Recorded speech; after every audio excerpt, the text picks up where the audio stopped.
Assalamu alaikum class. Today we're going to learn about textiles. By the end of this lesson, I'm hoping for you guys to learn about textiles, different fabrics and their uses, and know what clothing is and understand the reason why we wear clothes.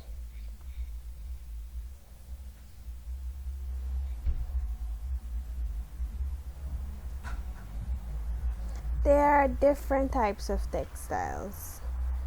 In the fashion industry, we learn about different types of textiles. You can have apparel fabrics, industrial fabrics, decorative fabrics. All of these have different uses. Example, an apparel fabric you would use to wear your clothing, you would use to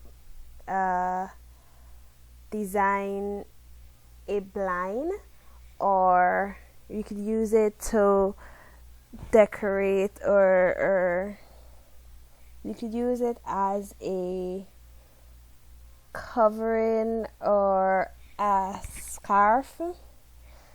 Yes. And whereas industrial fabrics, these fabrics are used specifically for things that have a lot of wear and tear. Example, medical fabrics, carpets, furnishing, things like that, right? So we would use materials like fluffy, soft material to design a pillowcase, or we would use soft material, soft, fluffy material for our carpets for our kids. Or we could use the material like that, the material that we have in the musalla. It's kind of rough, but it allows for wear and tear for everyday walking in the musalla, right? Decorative fabrics, however, we use these type of fabrics to design stuff. This is fancy stuff. You would use it to make your wedding dress. Laces, you would use ribbons, like little children like bows on their clothes. These types of fabrics are mainly used as decor. Okay? Clothing. Everyone knows that clothing is a form of dress, right?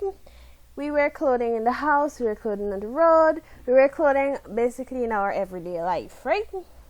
But the way we dress tells us a lot. It tells our story. It tells our gender. If you dress like a boy, people will assume you're a boy. If you dress like a girl, people will assume you're a girl. It tells our culture. Example, Muslims, we have our hijab. Amerindians, they have their headdress. Africans, they have their head wraps and their African clothing. It also tells us your age, because of course I won't see a teenager wearing some undies, right? Some all-in-ones, pin-unders. I won't see you guys wearing those, right? It also tells us our mood, because if I see you in all black, I would assume that you are going to a funeral, because most times people wear all black to funerals, right? I mean, all black could be used for different things too, but mainly you see people wearing all black to go to funerals. It could tell me your job, because of course if I see someone with a big black robe over them, the first thing I'm going to think, oh, that's a judge, right? Moving on. Reasons why we wear clothes. First of all, the main reason we wear clothes, for example, as Muslims, we wear it to be modest and to not show our appearance. Okay? So, modesty is the main reason. Next reason is for protection. Example, you see I have here a firefighter. He has to wear this protective gear because he has to protect his body in case of any flames or anything that will fall on him from the fire, right? A form of identification. As you can see in the corner here, I have a king. Of course, if you see him dressed like that, the first thing you're going to think about is that he's a king, right? We know that. You can identify that. We look here and we could see that this girl, she's probably Hindu. from the way she's dressed. She's probably attending uh, some one of